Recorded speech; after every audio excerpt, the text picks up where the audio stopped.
Welcome to Session 4. This week, we will be exploring the differences between program evaluation and research. One of the reasons why this session is online is because this is a well-published topic area in the field of program evaluation. This narrated presentation is short. Instead of listening to me present on the topic, I would like you to focus your time on the required readings, online resources, and learning activity that I have posted. This information is, in my opinion, well presented as it describes the debate, as well as the similarities and differences between research and program evaluation. However, before embarking on the readings and activity, it is important to review the definitions of program evaluation that we considered together in Session 1. Here are 3 definitions for program evaluation.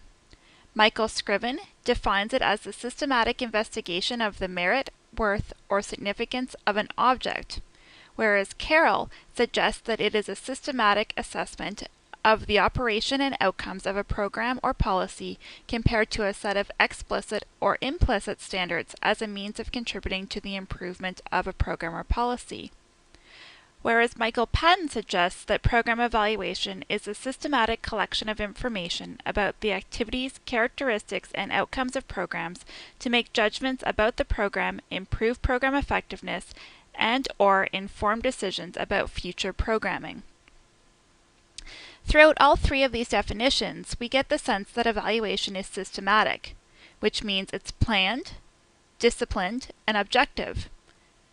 Another important word that we see in these definitions is the word value.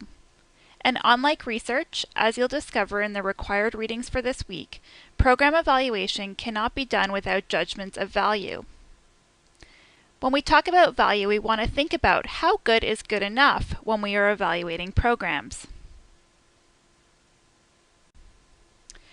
Broadly speaking, Haley Preskill and her colleague in their book entitled Building Evaluation Capacity caution against the use of the terms research and program evaluation interchangeably.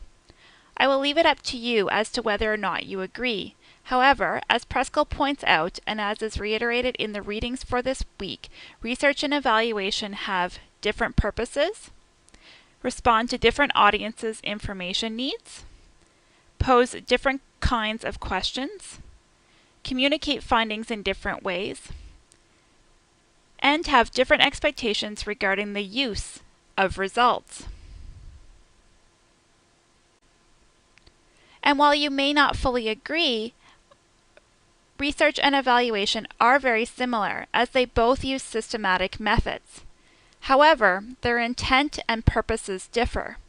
To put it simply, Michael Patton says research seeks to prove, evaluation seeks to improve. Evaluation involves looking closely at the operations of programs or program initiatives. With the understanding gained from these examinations, one can make recommendations for improving programs. It's important, however, to always keep this difference in mind and remember that your intention for doing program evaluation is to help improve programs and not necessarily to blame or criticize something, even though you may come across these situations when you are doing outcome or impact evaluations in high-stakes circumstances. In my own program evaluation experiences in healthcare, stakeholders often use the terms program evaluation and research interchangeably. While some argue that the differences between these 2 forms of investigation are irrelevant, others raise concerns about whether or not their program evaluation initiatives, if categorized as research, will require Research Ethics Board approval and thereby potentially delay the commencement of their evaluation initiatives.